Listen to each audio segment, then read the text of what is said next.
Pues muy buenas tardes. Es un privilegio el poder siempre abrir la palabra de Dios, meditar en ella y aprender de ella. En esta tarde vamos a tratar un tema que creo que es bastante importante y se llama una nueva humanidad en Cristo. Y aquí en el pasaje que vamos a estar basándonos es en Efesios capítulo 2, versículos del 11 al 16. Y vamos a dar lectura a la palabra de Dios en Efesios capítulo 2, versículos del 11 al 16. Y dice lo siguiente: Por tanto, acordaos de que en otro tiempo vosotros, los gentiles en cuanto a la carne, erais llamados incircuncisión por la llamada circuncisión hecha con mano en la carne. En aquel tiempo estabais sin Cristo, alejados de la ciudadanía de Israel y ajenos a los pactos de la promesa, sin esperanza y sin Dios en el mundo.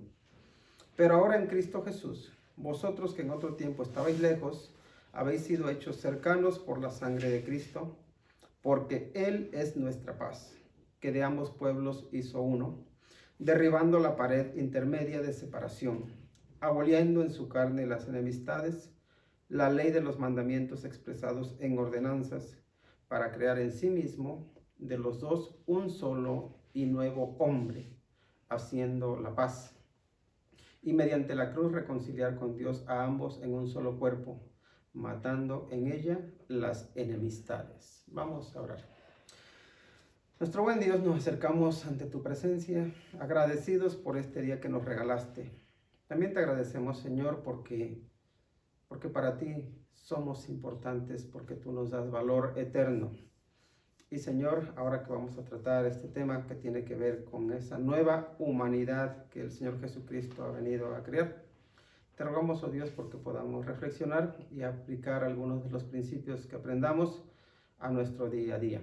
Por favor, Señor, te pedimos que tu Espíritu Santo nos dirija y que este tiempo sea de bendición, que sea de edificación para todos, pero sobre todas las cosas que traiga honra y gloria a tu santo nombre.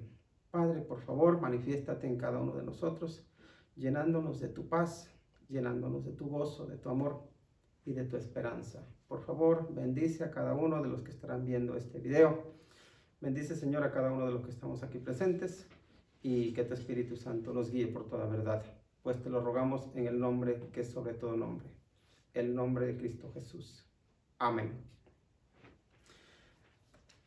Como bien sabemos, hoy en día, en Estados Unidos hay una gran polémica relacionada con, surgió a raíz de que un policía asesinó a un negro, a George Floyd, y el movimiento de que todas o las vidas negras valen o importan, pues ha cobrado mucho peso, mucha relevancia, pero hay muchos debates. Y en realidad es cierta esa declaración. Todas o las vidas negras importan, pero también las vidas blancas, las vidas morenas. Todo ser humano es importante. Ahora, la pregunta es: ¿por qué existe la discriminación? ¿Por qué unos tendemos a menospreciar a otros? Y creo que ahí es donde deberíamos centrarnos más. Y si vemos en los diferentes países, en cada país hay discriminación. No importa en qué estado vivamos incluso. Por ejemplo, aquí en Estados Unidos, debe la gente tener mucho cuidado en cómo se dirige a una persona de color, porque hay algunas palabras que están de hecho vetadas. También en México sucede lo mismo, en España. En España, hablar, por ejemplo, de los gitanos, hablar de los moros, o hablar de los payos.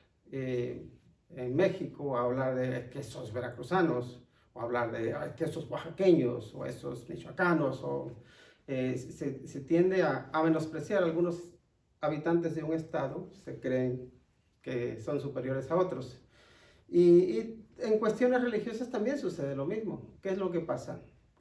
Cuando un católico le llama a alguien que no es católico y le dice: es que este es un protestante, o es un hermano separado, está diciendo: sí, es hermano, pero adivinar de quién, ¿no? Y también por parte de los protestantes o de los cristianos evangélicos, también luego hay un menosprecio hacia los católicos. Y, y hay menosprecio porque en el fondo nos creemos que somos mejores que los demás. Porque en el fondo no somos capaces de buscar entender a los otros. Pero creo que nos sentimos superiores a los demás. Porque en el ser humano, en el hombre, es decir, en nosotros, hay algo que está mal. En el ser humano hay algo que se llama pecado, que se puede manifestar en egoísmo, que se puede manifestar en menosprecio, en desprecio, que se puede manifestar en favoritismo, pero la raíz es el pecado, hay maldad. Y sabemos que, por lo que nos dice la palabra de Dios, que es la Biblia, que Dios creó al hombre.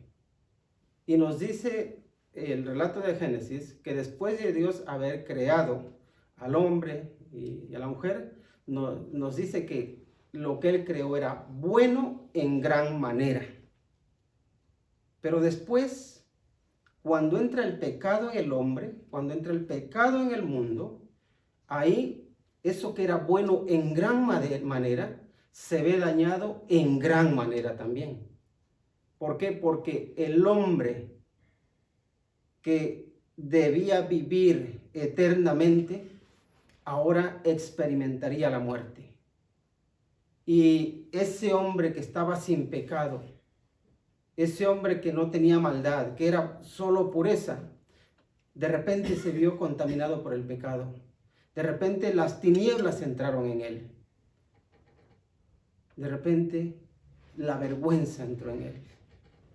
Y esa humanidad se vio dañada.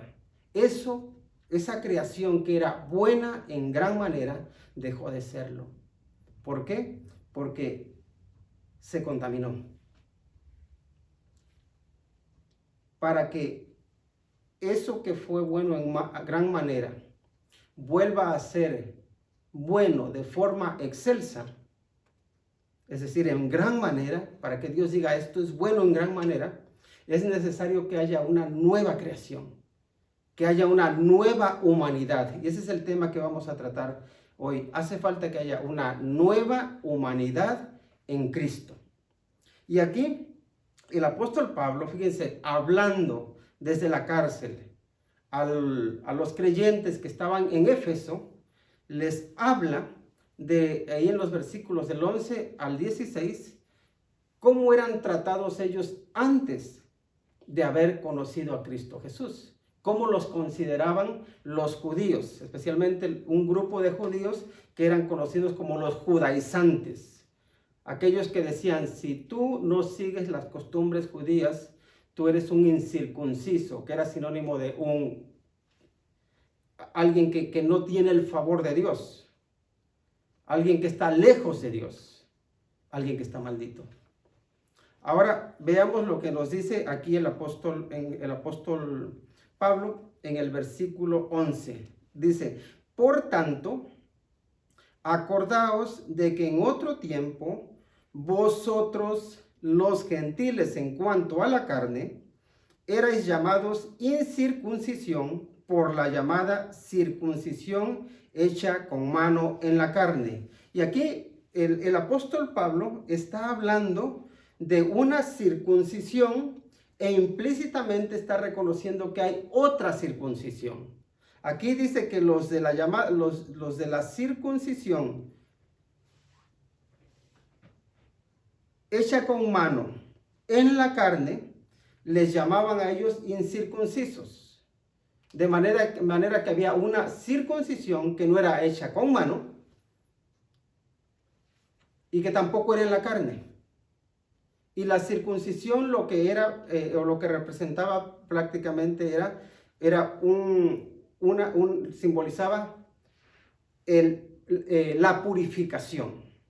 Cuando alguien era circuncidado, lo que se estaba diciendo con ese acto de circuncisión es que era esa persona era declarada pura para formar parte de ese grupo de personas que eran un pueblo especial, un pueblo escogido y bendecido por Dios.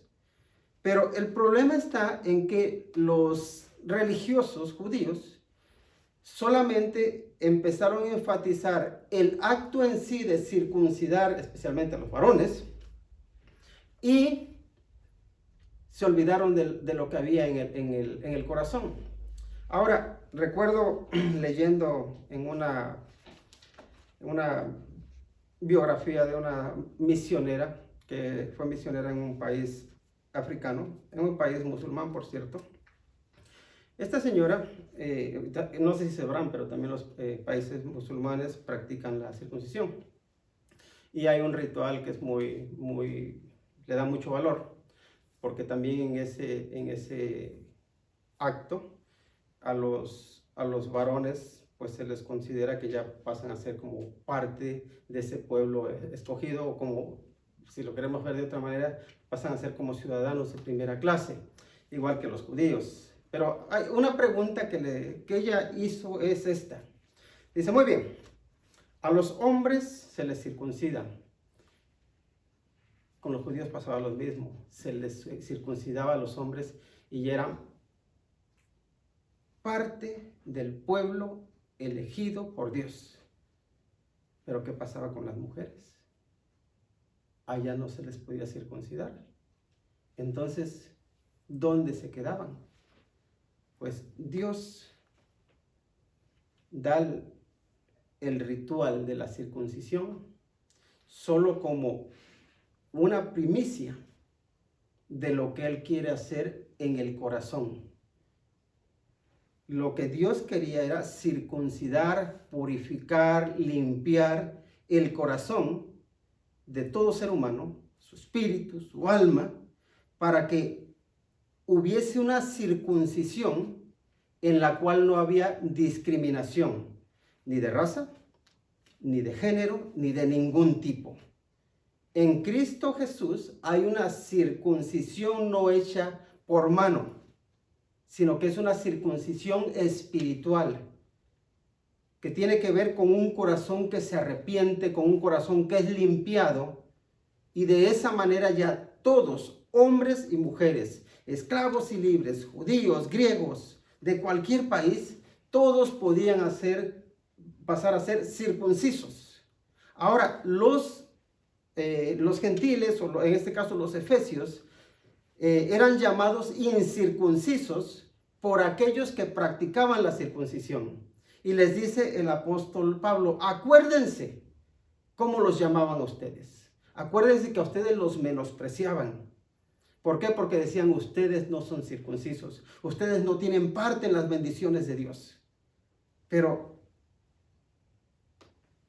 uno no tiene parte en las bendiciones de Dios, no por ser circunciso o incircunciso. Porque de hecho, el apóstol Pablo en otro pasaje nos dice que en Cristo no vale ni la circuncisión ni la incircuncisión, sino una nueva creación. Así que ahora recordemos que el apóstol Pablo está escribiendo, le dice, esto, de esta manera los llamaban a ustedes antes, dice, cuando estaban sin Cristo. Porque es verdad, ustedes eran incircuncisos, en este caso en la carne, pero también eran incircuncisos de corazón. Pero también los judíos, esos judaizantes que los acusaban de ser impuros, estaban en la misma condición, porque su corazón era incircunciso. Así que había ese menosprecio por parte de un grupo hacia otro. El mismo menosprecio que vemos hoy en día, porque el corazón estaba contaminado. Porque la humanidad sin Cristo es una humanidad caída, es una humanidad presa de sí misma, presa del pecado, presa del odio, presa de la discriminación racial. Y es algo que Cristo vino a abolir, a quitar. Cristo no vino a morir por un color de piel. Cristo vino a morir por los pecadores, es decir, por todos nosotros. Ahora bien, estaba esa circuncisión de la carne y la circuncisión del corazón. La realidad de estos hombres es que estaban sin Cristo. Y eso es lo que les dice. Dice, por tanto, dice, acordaos que en otro tiempo vosotros, los gentiles, en cuanto a la carne, erais llamados sin circuncisión por la llamada circuncisión hecha con mano en la carne. Dice, en aquel tiempo estabais sin Cristo. Esa era la realidad de los judíos. Eran menospreciados, pero ellos, perdón, no de los judíos, de los efesios. Eran menospreciados, pero también ellos menospreciaban. Pero su realidad es que estaban alejados, estaban sin Cristo, estaban vacíos. Y cuando uno está sin Cristo, ¿qué es nuestra vida sin Cristo? Nuestra vida sin Cristo es una vida que carece de valor eterno. Cuidado, cuando digo que carece de valor eterno, a lo que me refiero es que sin Cristo estamos condenados a una eternidad sin Dios. Sin Cristo estamos alejados de Dios. Sin Cristo estamos alejados de sus promesas. Sin Cristo no tenemos salvación. Por eso es tan importante que pensemos en cómo se aplica la muerte de Cristo Jesús, esa muerte que Él sufrió hace unos 2000 años, cómo se aplica a mi vida hoy. Cómo ese Cristo histórico que murió puede salvarme a mí hoy. Y esa es una pregunta que nos debemos responder cada uno de nosotros. Entonces estaban sin Cristo, pero también nos dice que estaban alejados de la ciudadanía de Israel, dice, y ajenos a los pactos de la promesa. Y recordemos que el ser ciudadano de Israel o la ciudadanía de Israel tenía en este caso la connotación de que eran no solamente ciudadanos de esa nación, sino por ellos tener la promesa que Dios les había hecho de que ellos serían benditos. También ellos se consideraban candidatos del cielo, y de hecho la Jerusalén terrenal es una representación de la Jerusalén celestial. Entonces, al estar alejados de la ciudadanía de Israel, estaban diciendo es que ellos no formaban parte de ese pueblo que pertenecía a Dios. Tampoco formaban parte de las promesas, no eran partícipes de todas aquellas promesas que Dios había hecho a su pueblo, promesas que esperamos por otro lado que se cumplirán, porque Dios todo lo que promete lo cumple. Pero también nos dice que estaban sin esperanza y sin Dios en el mundo. Cuando estaban sin Cristo, estaban sin esperanza y estaban sin Dios. Ahora, ¿qué es una persona sin esperanza? Una persona sin esperanza podemos decir que es una persona muerta en vida. Si nosotros no tenemos esperanza, nos deprimimos. Si no tenemos esperanza, cualquier problema que nos venga nos va a derribar.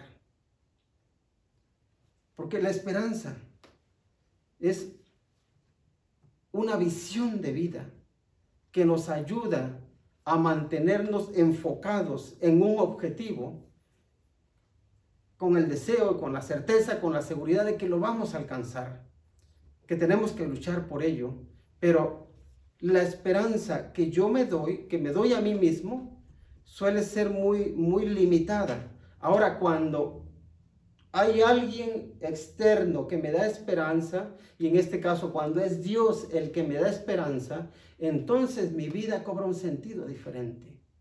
Tener esperanza es saber esperar a aquello que se me ha prometido. Y Dios nos ha hecho promesas. Y yo espero que esas promesas se cumplan. Si tengo esa esperanza de que se van a cumplir las promesas de Dios, ¿saben qué? Los problemas, ¿sí? A todos nos van a hacer daño, pero no nos van a derribar, no nos van a derrotar. ¿Por qué? Porque la esperanza de que Dios cumplirá su palabra, de la esperanza de que Dios está obrando o está perfeccionándonos, la esperanza de que al final todo se va a arreglar, todo se va a solucionar, porque Dios está en control. Eso nos ayuda a descansar, a poder vivir en paz hoy, sabiendo que el mañana está asegurado. Pero una persona sin esperanza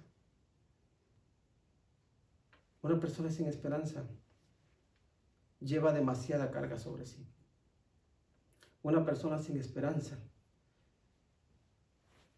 su vida se torna sombría. Su vida se torna en amargura. ¿Por qué? Porque está condicionada a luchar, a esforzarse, sin esperar llegar a una meta o a algo que realmente valga la pena. Así que dice que ellos estaban sin esperanza, pero también estaban sin Dios. Y estar sin Dios en este mundo, yo sé que mucha gente en su mente se hace la idea de que no necesita a Dios, y de hecho por eso hay muchos que se declaran ateos, que dicen es que no es que no necesite a Dios, es que Dios no existe. Y he escuchado a otros que dicen, no, es que ese Dios o esa idea de Dios es solamente para los débiles. Y hasta cierto punto entiendo que cada uno quiere pues sentirse que tiene valor por sí mismo, que uno es importante, que uno es fuerte, que uno no es débil. Pero la verdad es que todos somos débiles. Y llega un momento en nuestra vida en que todos llegamos a la impotencia. Cuando vemos que hay poderes que nos superan, que hay fuerzas que nos superan. Y también cuando nos vemos víctimas de injusticias y no importa cuánto nos esforcemos por poner las cosas en orden, al final acabamos siendo los que pagamos. Al final lo único que nos queda es la desesperación y la impotencia de decir, no pude, tendré que aguantarme. Entonces, estar sin Dios es vivir. Primero, con esa sensación de soledad, de que no hay nadie por encima de nosotros o por encima de mí, que me ame y que me pueda cuidar. Pero también es vivir sin esperanza o sin la esperanza de que un día alguien hará justicia, de que al final hay justicia. Si no hay Dios, no hay la posibilidad de que cada uno sea traído a cuentas y que cada uno pague por lo que hizo. Y claro, mucha gente dice, no, pues es que en la muerte ya todo se nivela, pero la verdad es que no. La muerte no nivela todo. Si no hay un juicio, si no hay un juez eterno, si no hay un juez soberano, si no hay un juez santo, si no hay un juez justo que al final haga justicia, entonces este mundo no tiene razón siquiera para luchar por la justicia. En realidad este mundo solamente tiene razón para decir un poco la supervivencia de las especies o de los más aptos. Tú vive de la mejor manera posible y no te importe a quién pises. Si al final no hay esperanza, si al final no hay Dios, si al final no hay nadie que vaya a pedirnos cuenta. No, lo único que podría valer la pena es vive de la mejor manera que puedas, disfruta el momento y que no te importe nada lo demás. Pero no es así. En Dios sí hay esperanza y hay un Dios creador que nos ama, pero que también pide de nosotros rectitud, que pide de nosotros justicia, que pide de nosotros amor porque Él ama, porque Él es justo, porque Él es santo. Así que también hay una realidad en Cristo Jesús. Y creo que aquí en el versículo 13 es importante destacar que el apóstol Pablo establece un contraste con lo que vino diciendo en los versículos 11 y 12. Dice, pero ahora en Cristo Jesús, primero dice, acordaos de cómo os trataban, acordaos de lo que antes erais, pero ahora, olvídate de tu pasado, de lo que eras antes y piensa en tu presente en Cristo Jesús. Antes estabas sin Dios, dice. Antes estabas lejos, antes no eras ni ciudadano. Pero ahora en Cristo Jesús, dice, vosotros que en otro tiempo estabais lejos, habéis sido hechos, ¿qué? Cercanos por la sangre de Cristo, dice. Porque Él es nuestra paz, que de ambos pueblos hizo uno, derribando la pared intermedia de separación. Entonces aquí lo que está diciendo es que en Cristo ahora los que estábamos lejos, o en este caso los efesios que estaban lejos, fueron hechos cercanos. ¿De qué estaban lejos estos efesios? ¿Estaban lejos del pueblo de Israel? Sí. Pero eso no es tan importante. Hoy nosotros estamos lejos de Israel. Estamos lejos de nuestros muchos familiares con los cuales quisiéramos estar cerca. Estábamos lejos de Dios porque el pecado hizo una gran división, causó un abismo en el cual podemos decir que el ser humano sin Cristo está aquí. Aquí está el gran abismo y del otro lado está Dios. Y estábamos lejos de Dios, solo podíamos ver a Dios desde la distancia. No nos podíamos acercar a Él. Y de hecho los judíos lo representaban muy bien en la forma en que los sacerdotes, que eran podemos decir, ese puente que hacía que la gente pudiese acercarse a Dios. ¿Y cómo lo hacía? Pues por medio de sacrificios, ¿no? Entonces el pueblo veía los pecados de los hombres y preparaba un sacrificio y lo ofrecía a Dios. ¿Para qué? Para que ese hombre que estaba alejado de Dios pudiese acercarse a Él, diciendo: sí, Señor, este pueblo es culpable, pero te ofrecemos este animal en expiación por sus pecados, para que tú, Señor, te acerques a Él, para que pueda tener paz. Y recordemos que no siempre se podía el sacerdote presentar ante la presencia de Dios, que estaba representada ahí en el lugar santísimo del templo, una vez al año solamente. Y ahí los efesios, que eran gentiles, que no eran parte del pueblo de la promesa, ellos no tenían ni siquiera ese tipo de sacerdote que intercediera por ellos. Ellos estaban lejos. No sabían de Dios, no conocían a Dios, estaban condenados, estaban muertos, estaban en las tinieblas. Pero viene Jesucristo y lo que hace es que ese gran abismo que hay, si podemos tipificarlo de alguna manera o representarlo de alguna manera, podemos decir que Él tiende una cruz, que es como un puente que nos acerca, que une ese camino o ese abismo, que por un lado aquí está la humanidad y aquí está Dios. Entonces, para que el hombre pueda caminar y pueda llegar a Dios. Pero más que eso, no es que el hombre camine a través de la cruz y se acerca a Dios.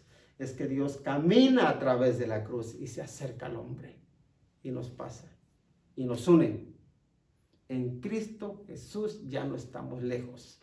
Ya estamos cerca de Dios.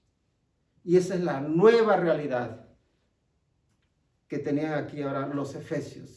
Entonces ustedes que estaban lejos fueron hechos cercanos. Pero también nos dice, seguimos adelante, dice ahí en el versículo, ahí en la segunda parte del versículo 14, dice: derribando la pared intermedia de separación. Bueno, me salté una frase que dice que de ambos pueblos hizo uno.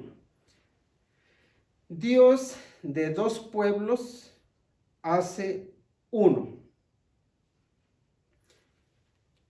Los dos pueblos, podemos decir, el pueblo judío y el pueblo gentil, y los gentiles son todos aquellos que no eran judíos, eran considerados dos pueblos distintos, diferente etnia, diferente lenguaje, diferentes costumbres, y se consideraban un poco como enemigos, ¿no? Entonces, Dios viene en su Hijo Jesucristo, y a los judíos que se creían tan santos les muestra que no son tan santos, que necesitan la salvación que Él viene a ofrecerlos, y hay muchos judíos que se convierten a Cristo Jesús. Y luego viene a los efesios, estos efesios que no conocían de las leyes de Dios, que eran gentiles, que no eran de ese pueblo escogido, pero eran igual de pecadores que los judíos. Entonces, el Señor Jesucristo muere por ellos, ellos le aceptan, se arrepienten de su pecado y se convierten en cristianos.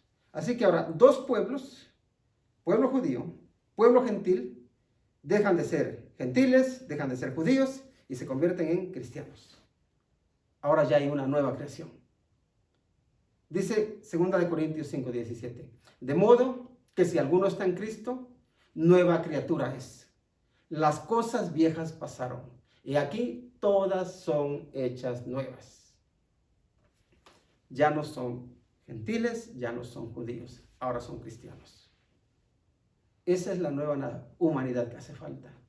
Hace falta dejar atrás las cosas pasadas. Falta dejar atrás las diferencias raciales, culturales. Da igual el color de piel que tengamos. Da igual si somos altos, bajos, gordos, delgados. No importa. Lo que importa es que seamos cristianos o no. Y podemos decir que hoy por hoy hay dos tipos de seres humanos. Y esa frase es muy común, ¿no? Toda la gente dice, hay dos tipos de personas. Los que toman café y los que no toman. No. Pero hay dos tipos de personas. Puede caer en lo mismo. Pero creo que es una realidad. Y es esta. O somos cristianos o no somos cristianos. Tenemos a Cristo en nuestra vida. Somos nacidos de nuevo o no somos nacidos de nuevo. Todos sí somos una creación de Dios, pero es necesario que todos seamos nacidos de Dios. Y ahí es donde entra esa necesidad de que haya una nueva humanidad, donde no nos dejemos llevar por el odio, por las conveniencias políticas, sino que nos dejemos llevar por el amor que Cristo Jesús ha puesto en nuestros corazones. Así que de dos pueblos Dios hace un pueblo. Ya Él solamente quiere a un pueblo, no quiere muchos pueblos. Por eso esas iglesias donde veo que dicen, bueno, es que ahí se reúnen los de este grupo, ahí los de aquel grupo. Y vemos a veces en iglesias, en algunas iglesias grandes, donde está la iglesia de los hispanos, la iglesia de los filipinos, la iglesia de los chinos, la iglesia de los anglos, la iglesia de los negros, la iglesia de los blancos. Y hay un montón de grupos en una sola iglesia, en un solo edificio. ¿Qué pasó? ¿No que éramos un solo pueblo? Para Cristo nos ve como un solo pueblo. ¿Por qué nosotros no somos capaces de vernos como un solo pueblo? ¿Por qué? Porque estamos dándole más valor a lo externo que a lo interno, a lo que el hombre hace que a lo que Dios hace. Seguimos adelante. Dice ahí en el versículo 14, dice derribando la pared intermedia de separación. La pared intermedia de separación, sabemos que es esa pared que había, o del abismo del que hablábamos, también se puede representar con una pared. Aquí Dios está de un lado, aquí está el hombre en otro lugar. Esa pared, para que haya comunicación entre Dios y el hombre, debe ser derribada. Cristo derriba esa pared, y cuando esa pared se derriba entre Dios y el hombre, esa misma pared se derriba entre hombres y hombres, porque ya no nos vemos como diferentes pueblos, sino como un solo pueblo. Esa es la pared intermedia que derriba Cristo Jesús. Y luego, ahora nos dice algo que es bastante interesante y que debemos meditar también a la luz de lo que el mismo Señor Jesucristo dijo, estando aquí en la tierra. Dice el versículo 15, aboliendo en su carne las enemistades. Dice, la ley de los mandamientos expresados en ordenanzas, para crear en sí mismo de los dos un solo y nuevo hombre, haciendo la paz. Pero esta frase dice que Cristo abolió en su carne las enemistades. Y luego explica ahí en una posición, nos dice cuáles son esas enemistades. Dice, es la ley de los mandamientos expresados en ordenanzas. No quedamos en que el Señor Jesucristo no vino para abolir la ley, sino que vino ¿para qué? Para cumplirla. Eso es lo que Él nos dijo.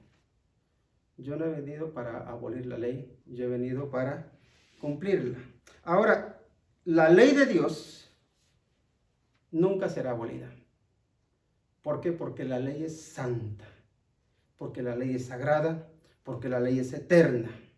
Ahora también debemos distinguir lo que es esa ley moral que Dios nos da y también lo que es esa ley ritual que también nos dio Dios, que se la dio específicamente al pueblo judío.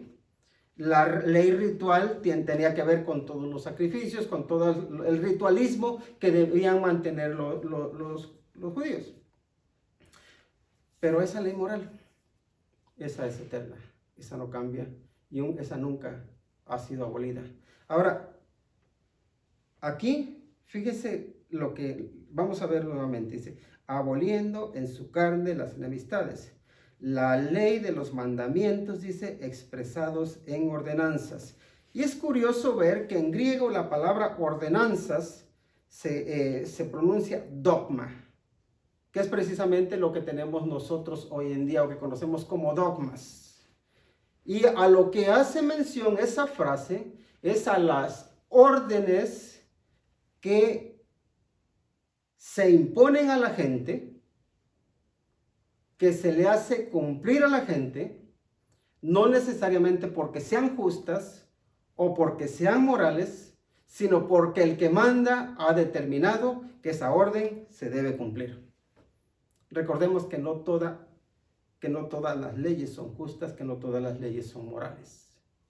Y en ese tiempo, los judíos tenían muchas leyes que no eran justas y que no eran morales. No necesariamente porque Dios las hubiese dado, sino porque habían hecho dogmas. Y el Señor Jesucristo también dijo que hay de aquellos escribas y fariseos, porque imponen a la gente cargas que ellos no tocan ni con un dedo. El Señor Jesucristo viene a abolir todas aquellas leyes o esos mandamientos o esas normas, esos dogmas que la gente le imponía a los demás, pero que ellos no estaban dispuestos a tocar ni siquiera con un dedo. Y eso viene a abolir el Señor Jesucristo. El Señor Jesucristo abole las enemistades en su carne. La enemistad que había entre Dios y el hombre es abolida y ya hay paz. La enemistad que hay entre hombres y hombres también es abolida y puede haber paz. Porque creó en sí mismo un solo y nuevo hombre. Esa nueva humanidad de la que les hablaba. Reconcilió a ambos pueblos con Dios. Y nos dice que mató las enemistades en la cruz. Miren cómo nos dice, aboliendo en su carne las enemistades, la ley de los mandamientos expresados en ordenanzas para crear en sí mismo de los dos un solo y nuevo hombre, haciendo la paz. Versículo 16 dice, y mediante la cruz reconciliar con Dios a ambos en un solo cuerpo, dice, matando en ella las enemistades. Fíjense, ¿con qué mató el Señor Jesucristo las enemistades?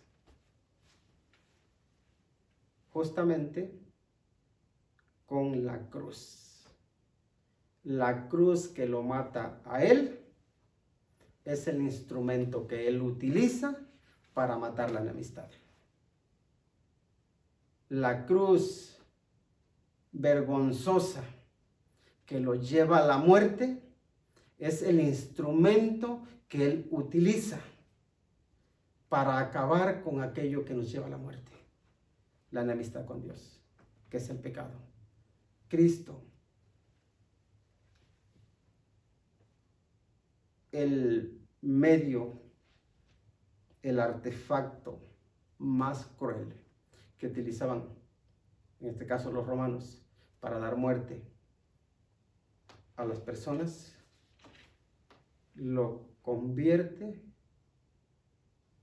y lo utiliza para traer salvación, para traer paz, para traer reconciliación. Los caminos del hombre parecen rectos, pero al final traen destrucción, traen muerte. El camino de Dios parece que es de muerte y a la final trae vida eterna. En Cristo podemos sumar restando. Podemos añadir quitando. Por eso es menos de mí y más de Cristo. Cuando tú creces, Cristo disminuye. Pero cuando tú disminuyes, Cristo crece. Cuando tú haces vivir cuando tú haces valer tus derechos porque tú eres mejor que los demás, entonces es cuando menos vale lo que tú haces. Pero cuando tú permites que Dios sea el que dé valor a tus hechos, a tu vida, a tus palabras, cuando tú mueres a tu yo, cuando morimos a nuestro yo, cuando morimos a nuestro egoísmo y dejamos que Cristo sea el que nos represente, que sea el que nos levante, que sea el que nos restaure, que sea el que nos haga justicia, entonces tenemos la victoria. Juan el Bautista lo entendió muy bien. Él dijo, es necesario que Él crezca y que yo mengüe. La humanidad que Cristo, que Dios crea, no se rige por las leyes que este mundo tiene como justas, que tiene como lo mejor, sino que son leyes del reino de Dios. Ese reino al que tú y yo estamos invitados para participar, en el cual Dios quiere que seamos ciudadanos. Da igual la ciudadanía que tengamos aquí. Si no somos ciudadanos del cielo, nuestra ciudadanía no sirve de nada. No importa si somos hijos de reyes, no importa de qué familia vengamos, si no venimos de la familia de Dios, si no somos creados en Cristo Jesús, si no somos nuevas criaturas, si no somos una nueva creación, no somos nada. De modo que si está en Cristo, que si alguno está en Cristo, es nueva criatura. La pregunta es, ¿estás en Cristo? ¿Eres una nueva criatura? Si no, te animo para que medites y le invites al Señor Jesucristo a que Él sea quien te dé un nuevo nacimiento, que te haga una nueva criatura. Amén. Vamos a orar. Te agradecemos, nuestro buen Dios, por el enorme privilegio que tú nos das de poder participar de esa nueva humanidad a la que tú nos has llamado. Si hay alguien, Señor, que aún no te conoce como Salvador de su vida, te pido, Dios, porque tú toques lo más profundo de su corazón y que pueda, Padre, conocerte a ti como su Padre, como su Señor, como su Salvador. Señor, por favor, te rogamos que tú nos llenes de tu paz y que tú, Padre, nos permitas, nos dé sabiduría para que no menospreciemos a nadie. Antes bien, que podamos valorar en cada ser humano tu imagen reflejada sobre ellos. Pues te lo pedimos en el nombre de Cristo Jesús y por su causa. Amén.